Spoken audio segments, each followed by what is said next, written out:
good afternoon, everyone, and welcome once again to Impact Conversations.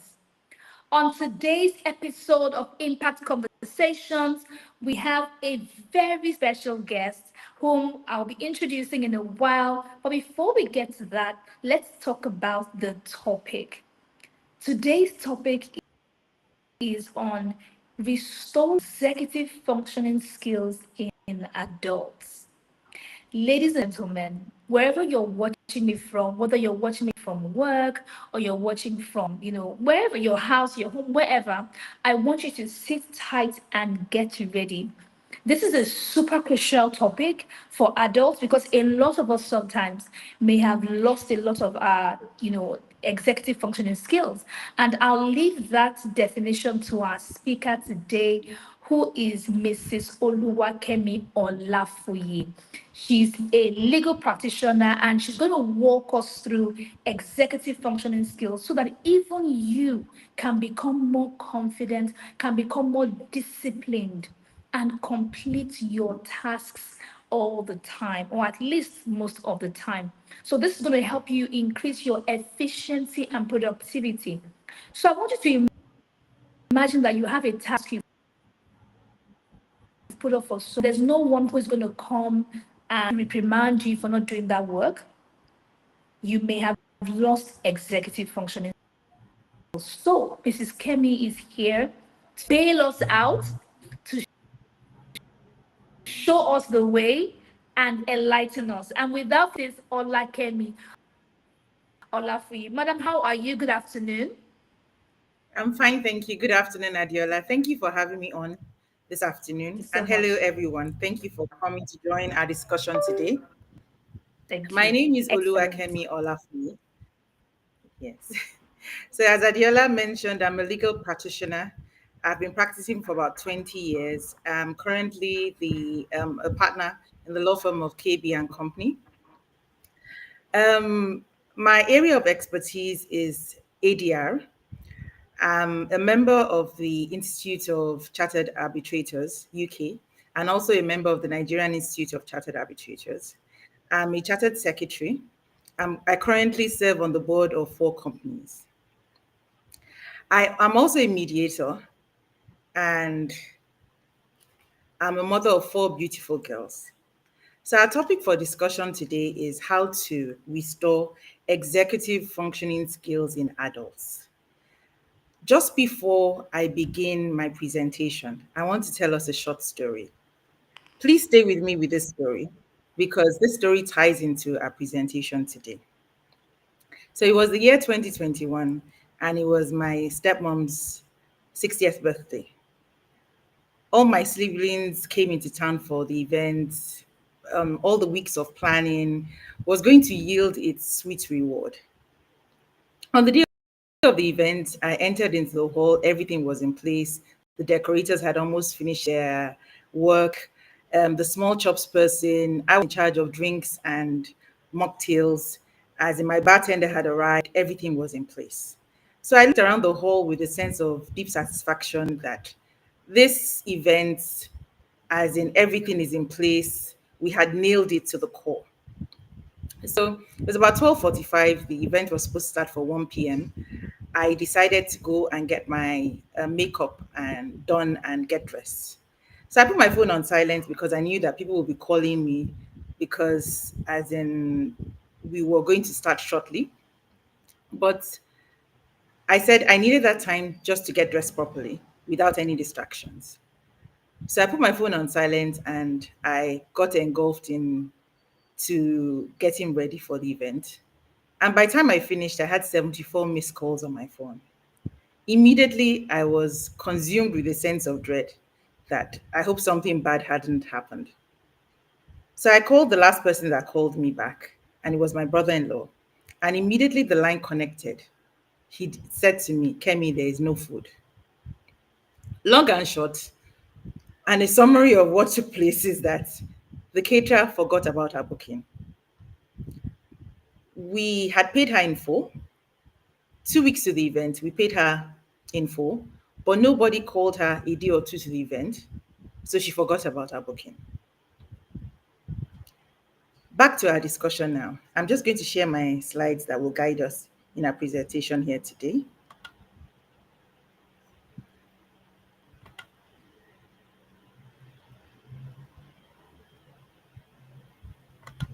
I'm sorry, I shared my slides earlier. Just going to bring them up now. Okay.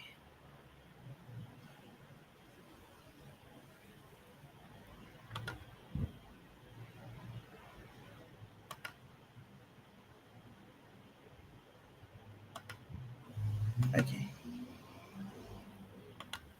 Okay. Can everyone see my slides? Please, could you confirm that the slides are up? And everyone can see the slides. Yes, I can see your Okay, thank you slides. so much. Slides are up. You're Okay. welcome. So we've been talking about this term executive functioning skills. What exactly are executive functioning skills? So executive functioning skills are skills that we develop right from infancy all the way up to adolescence. So adolescence, we're targeting about 25 and then all through our lives basically. And these are the skills that help us to function. They are connected and they are controlled by the frontal lobe of the brain, and they are responsible for controlling impulses, making plans, and sticking to the plan, seeing the plan through, the ability to stay focused on a task, and retaining the memory of the steps required to achieve the task. So, executive functioning skills can further be broken down into the following main subgroups. Working memory. When we talk about working memory, it is the ability from infancy to be able to retain the memory of how to do something. Like a child learns how to tie their shoelaces and things that are associated with that. Being able to remember the steps on how to do a thing. Usually, the first people that we learn from our parents, the environment that we grew up in, it determines that. We learn in school also how to stand in line, how to do basic tasks. So those skills are first developed between the ages of 0 and 5 years old. And once that window closes, it opens up again in puberty. Another set of skills are cognitive flexibility skills. That is the skills that you are able to switch from physical tasks to something that you need to use your brain for. So, like from switching from a physical task to a mental task, as in, those are the skills that are involved in that. Being able to control our impulses. That is what inhibitory control is. So, I want a cookie, as in being able to teach our children that, okay, you'll have the cookie after lunch because we'll need that skill.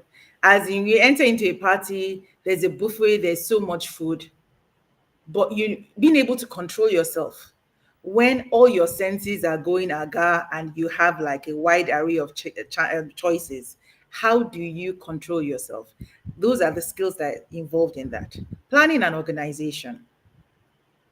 So when you teach your child to wake up in the morning and like they have a routine, you're basically instilling the skills of planning and organization in them. They have that routine that they wake up in the morning, they brush their teeth, they lay their bed, they say their prayers. You're helping them to be able to stick to the plan, to be able to plan out, as in their lives, to be able to take control of their lives in the future. So our environment determines that a lot. So if you grew up in an environment where there was basically no planning, as an adult, that you would actually be challenged in being able to organize yourself, being able to plan yourself. Task initiation. Some people just freeze when it comes to tasks that are boring, tasks that they seem perceived to be difficult. How are they able to take on such tasks? Emotional regulation. You will see that little children at times, when they get frustrated at a task, they tend to act up. Being able to teach them to control their emotions, that You need to be able to control your emotions even when you get frustrated. Self-monitoring. After a while, we're going to um, get to a stage where there's nobody that is monitoring us. How do we monitor ourselves? Being able to feed our focus and eliminate distractions around us. It is another skill that growing up as an adult, especially now where we have so many distractions. When I was growing up, as in you could only watch TV within a certain amount of time. But now you can watch TV throughout the day. Being able to stay focused on the things, on the necessary things that we need to do and starve all those distractions. It is a skill that everyone needs today. So, what are the consequences of a lack of proper development of executive functioning skills? The consequences are there. One of those consequences is procrastination. I was listening to a YouTube video where Femi Lazarus was talking extensively on procrastination and the consequences of procrastination. So he said some things that really, really touched me. The first thing he said, that a procrastinator can never achieve anything. They can never really make any lasting impression of the things that or they can never make a lasting impression on the society at large, because the time that they are supposed to have spent on focusing on the real stuff, they have used that time in chasing mundane things, things that are not going to amount to anything. He referred to how a lot of people spend so much time on social media. You know, a lot of the content that we watch, that we spend hours in watching, they're just things that are not going to make you grow in any way. So by the time you spend 4 hours watching all kinds of skits on social media and you're watching things that really they're not relevant to your growth, at the end of that time, you feel empty, you feel tired, and the time that you should have spent in pursuing things that would actually help you grow, that would add value to your life, you spent that time chasing things that are of no relevance. And what does that lead to? Feeling overwhelmed by everyday tasks. Because the time that you should have spent on doing the things that, on your everyday tasks, you've spent it on doing things that would add no value, that would not help you to achieve those everyday tasks. Not being able to achieve goals or milestones, unfulfilled dreams and ambitions. So you have all these ideas, you have all these dreams, but how do you bring them to a reality? If procrastination gets in the way, those dreams will never become a reality. Missing out on opportunities. I remember I was supposed to send out my CV to an organization and I dilly-dallied on it. The day I remembered was a day after the deadline. That was an opportunity that I missed, and that window of opportunity hasn't opened up again. So these are the consequences of not developing our executive functioning skills. We miss out on all the stuff that God has actually called us to do. So how do we course correct? One of the things I've learned is that don't delay. Now, when I need to do something, I do it immediately. I start off with it almost immediately. Or I put reminders all around me that this task needs to be delivered on and it needs to be done in time. Then I started addressing the mental blocks and I started attacking it early. So if it was like a huge task and I was just looking at it as such a huge such a huge project, I would break it down into smaller tasks. That, okay, today, if it's like I have to do minutes for the companies that I serve on, and I have to listen to a 5 hour meeting to break it down and do the minutes. I would break that 5 hour meeting into little portions that I could attack on a daily basis. So I could do 1 hour a day. And that means that in 5 days, I've been able to achieve that task. So also, we break those habits of procrastination, all those things that get in the way. Where do we spend most of our time? Is it on social media? Maybe we'll take a social media break. or we attack those habits that disrupt our executive functioning skills. So I'm just going to share further tips and remedies to restore our executive functioning skills once you've been able to identify that these skills have been lost, they're missing, or we just need to develop them further. Detach yourselves, as I mentioned earlier, as Femi Lazarus said, detach yourself from your distractions and feed your focus. I'm sure we've all heard the term feed your focus. Break a large task into smaller, achievable tasks. Be accountable. Don't hide. We can hide under the personnel that, oh, I'm an adult, as in I'm not accountable to anyone. I've discovered that once I have an issue, I look for an accountability partner and I make myself accountable to that person. Diola is one of my she's one of my accountability partners, by the way. You build personal structure, have a second brain, use a calendar, use aids that would help you in building some sort of structure and organization to your daily lives. Be disciplined about how you spend your time. Femi Lazarus also mentioned that without discipline, we cannot achieve anything. We cannot overcome procrastination. Okay. So these are some of the resources that I tapped into to make my presentation today. Procrastination is something that we all deal with, but the good news is that we can all overcome procrastination. We can restore our executive functioning skills. Thank you so much for your time here today, for listening to me. If there are any questions, I'll be happy to take them.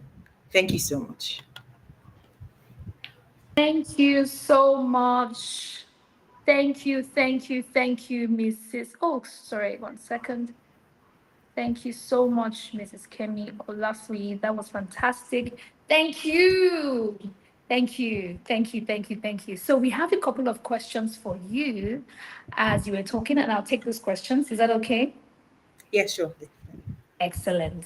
All right. So thank you for sharing so much around executive functioning skills and how we can have a second brain, how we can plan. And I love the story you shared about the the caterer from the beginning who missed an opportunity to cater to a wedding or rather to a birthday party that she was already paid for, right? But she was probably used to people micromanaging her, and then she wasn't able to cater to that program, and it was a complete mess. So I wanted to ask you, I wanted us to have a conversation. And if you're listening, please feel free to type in chat and also share your ideas and share your thoughts, right? So I have a question, which is why do most adults procrastinate? So from your perspective, why do you think most adults say, I'll do it later? I think the reason why they push it off is that probably during the early development, they never fully were able to develop their executive functioning skills. Mm, Um, Also, when people are overwhelmed, when they're doing too many things, as mhm, in they tend to procrastinate, as mhm, in it just like it helps them put the pressure off. But at the end of the day, it creates more problems because when you push it off, they say procrastination is a thief of time. So the time that you would have spent resting or actually relaxing in the future, as in procrastination is going to steal all that time because you have moved what you probably and the thing about procrastination is that when you procrastinate, the time that you were supposed to actually use in achieving that task, what have you used it for? You probably mm, used it in relaxing, watching TV, which you could have done later, which you could have created time for later. But the thing is that at the end of the day, you're even going to be more anxious and more tense because the time that you should have used in achieving that task, you spent it on recreation. So at mm, the end of the day, the time that it just steals the time that you should use for recreation in the future mm, because other things will come up. And at the end mm, of the day, you're back to square one. mm, You're anxious and you're overwhelmed again. So it just creates a vicious cycle Yeah. That without proper structure, with proper Mm, structure, you get time to achieve those goals, those tasks, and you also get time to do all the things that you like doing. Watch TV, take mm, care of yourself. It's all about mm, structure. mm, So if you create time for all, there's time enough for in the 24 hours that you have. You have time to rest. You have time to watch TV. You have family time. You have time for work, but it needs structure. So the mm, time for work, if you use that time for play, at the end of the day, you're going to be working all through the night. And it's going to mm. rob off the time that you should have used in sleeping, and then you just create a whole mess. I Exactly. hope that answers the question. Yeah, yeah, that does. Thank you so, so much. So I heard you say during their early development, they may not have fully developed their executive functioning skills, and that would affect them as adults. So let's I go believe so. into that a little bit. Thank you so much. Let's go into that a little bit. So an adult now hasn't developed fully their executive functioning skills, and so they see themselves procrastinating, delaying on tasks. How do we fix this? Meaning, how do I, as an adult, fix this thing that wasn't properly developed in the first place? Or what steps can I take? So I know you talked about putting up a structure. However, I've known several adults who have maybe not a clean structure, but they don't have anyone to tell them to micromanage them. There's no one to punish them. So basically, there's no carrots, there's no stick. There's no one saying, oh, you've done what you're supposed to do. Congratulations. And there's no one saying you've not done what you're supposed to do. Go and face the naughty corner. So how can an adult be their own coach? How can an adult be their own how do I put it now? How would you force yourself? I guess that's essentially the question I'm asking, to do what you know you need to do. Okay, I think for me, what I did was that I looked at the cost of procrastination. I Mm, looked at the cost of being in a mess all the time. It was mm, costing me too much. And I knew I made a decision that I need to make changes. mm, So, first of all, you have to decide that, okay, I need to make changes. How do I make changes? As in, set up structure or do it little by little. Because if it is something that you've not been able to develop in childhood, developing it as an adult will take time. So just doing it one step at a time. If it means getting a second brain, like Adiola will say, as in put things in a calendar, as in start writing out things in your diary. You have a meeting in 2 weeks' time, write it out. Create a system that you get reminders on tasks. Another way to create structure is to eliminate your distractions. mm, Make a conscious effort to eliminate your distractions. Currently, I am off Instagram because I realized that I was spending an average about 4 hours a day on Instagram. mm, That is time that I could have spent doing my work. And at the end mhm, of the day, at the end of that exercise, by the time I spend 4 hours on Instagram on my phone, I would be tired, I would be empty. mm, Being able now to switch, that cognitive flexibility function, as in it's been so distorted by the overstimulation on Instagram. Now being able now to switch to doing my proper work, I will be exhausted. I would mm, have to take a break, do other things mm, before being able to come down. And it was affecting the quality of my work. And mm, so that really, really annoyed me because I was like, this is not me. I was presenting a version of myself that wasn't the real me. mm, It wasn't reflecting the quality of work that I wanted to project. mm, So I said, no, this has to stop. mm, Yes, I would have to sacrifice the time that, yes, I enjoyed the stimulation on Instagram, but mhm, really, what value was it to me? It was hindering me from achieving some certain personal goals that I had. mm, So the Instagram had to go. mm, mm, mm. Thank you so, So so much for that. You're not done. Just go ahead. I'm not done. Yes, I shared some tips. as in um, feeding our focus and eliminating our distractions, um, being able to create a structure, having an accountability partner, someone that you can share your experiences every week, that you will do a recount that, okay, you said you had this goal. Have you been able to achieve it? I remember post COVID, I engaged the services of a life coach because, as in getting out of the fog of COVID, it was a bit hard for me because during COVID, everybody just went on a long break. Being able to get back into the gear of going after my goals, I saw that I was a bit rusty. So I engaged the services of a life coach and it was transforming for me. And that was where I learned that you have to actually address the mental blocks. So even learn to manage your emotions as well. So I'm angry. What is really making me angry? I'm anxious. What is really making me anxious? Is it that okay, I have this fear of this project that I'm about to engage in? Why am I afraid? Do I feel as if I lack capacity? Can I build a structure around the project that will make me execute the project? How much time do I have? There's a scripture that Femi Lazarus shared. I'm sorry that I keep referring to him, but It's as in I okay. listened to a YouTube video on procrastination, and it really hit me in so many ways. So he mentioned a scripture, John 5:40, where Jesus said that, do not say that the harvest is in 4 months' time. Look at the harvest and say that the harvest is now. So that is basically what procrastination is. You're looking at the harvest and you say, the harvest, oh, I can't wait till 4 months' time now. I don't need to, as in the harvest is still in 4 months' time. I don't need to do anything. But you need to prepare for the harvest. Another thing is that prepare.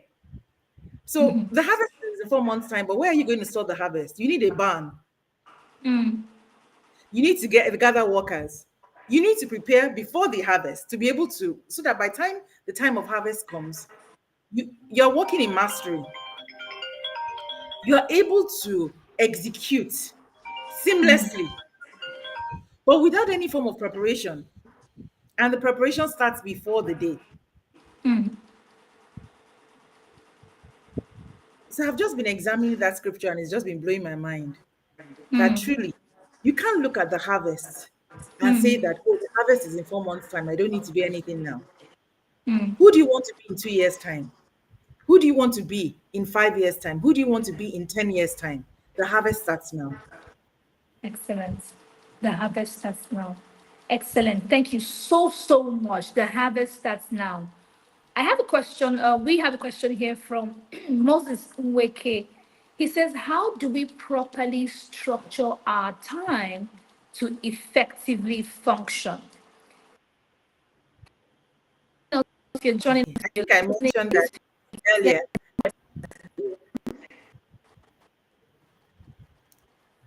yes, please go ahead. What was your Yes, the structure. I think one of the tips in being able to structure our time is to start planning for the day ahead from the day before.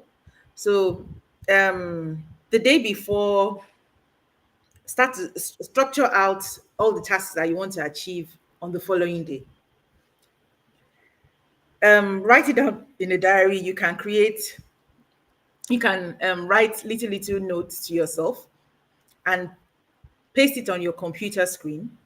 So today I need to write a letter. I need to do this.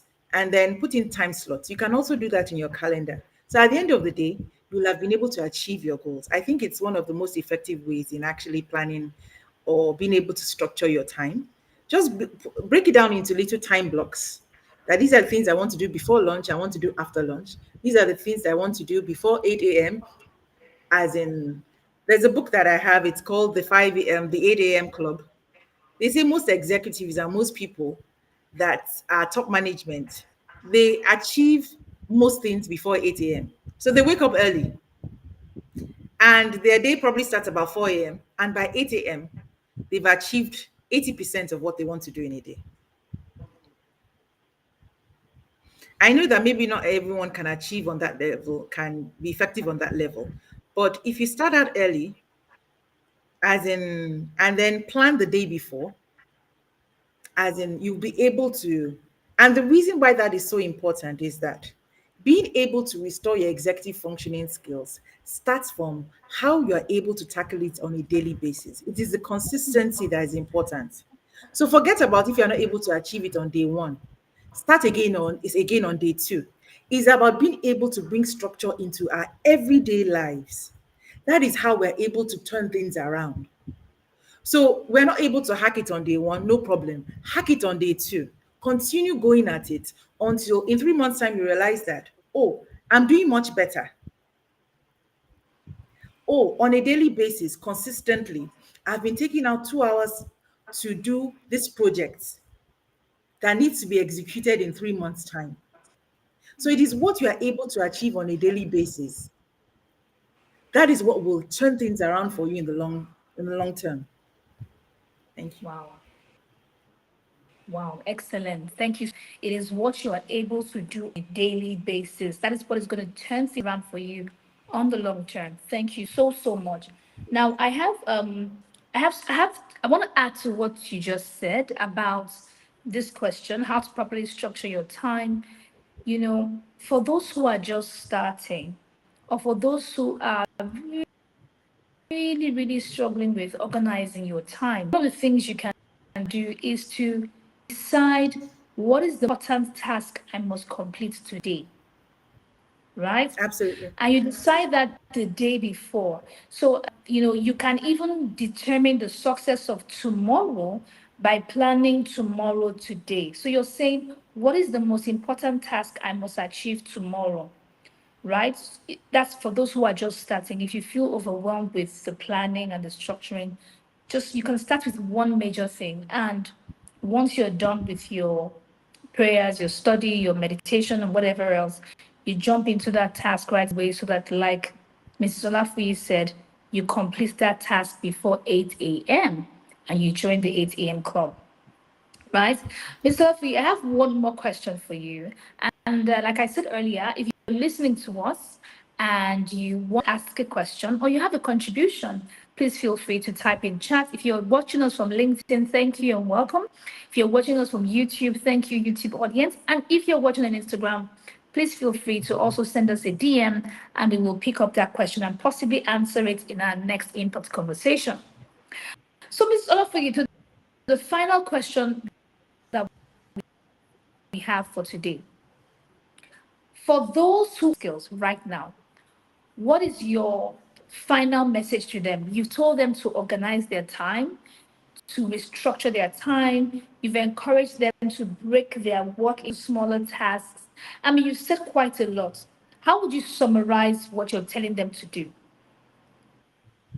Okay, in summary, this just decide that a change needs to happen. That's what I did personally, and I'm still a work in progress. And but I'm happy that I can see the changes. If you look at all these executive functioning skills, they're the skills that we need to be who God has created us to be. Our God is a creator, and He created us in His image.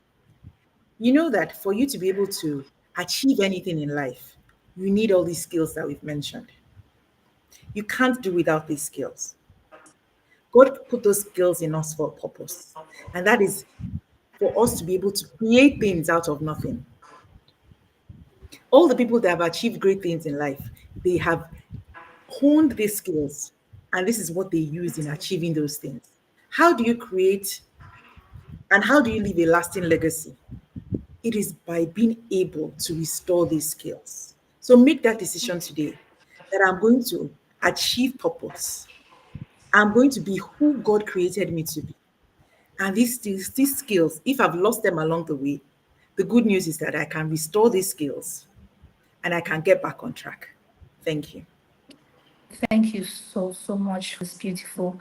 This you can get back on track and you can restore the skills. I was super, super grateful for your wisdom, for drinking into the depth of your wisdom this afternoon. And as you were talking, something you said stood out, and I think it deserves to be reiterated. You said, start again in day one. And I wrote next to that, every day is day one. And I understood from what you said that if I fail today, I can start again tomorrow. Yes. Because a lot of people feel like if I fail today, I might as well not continue tomorrow. And they feel if I failed on Monday, I failed on Wednesday, I failed on Thursday, Friday, Saturday, why bother starting again on Sunday? But what I got from what you said was every day is an opportunity to start again. So if you fail in doing whatever you've planned to do, maybe you fail to do your workout, you fail to brush your teeth at night, you fail to send your reports in, tomorrow is another day to start all over and do it afresh. Yes, absolutely. Thank you so much. Thank you. Thank you. Thank you. Thank you, Mrs. Olafuyi, for joining us on the Impact Conversations. We appreciate you. We honor your presence. And we want to say from the Present Right Academy team and the Impact Conversations team, and from all our viewers watching, we want to say thank you, thank you, thank you, and God bless you. Yeah, thank you so much for having me, Adiola. Thank you. God bless you too. All right. So to everyone else, have a beautiful day and see you next time on Impact Conversations. Bye for now.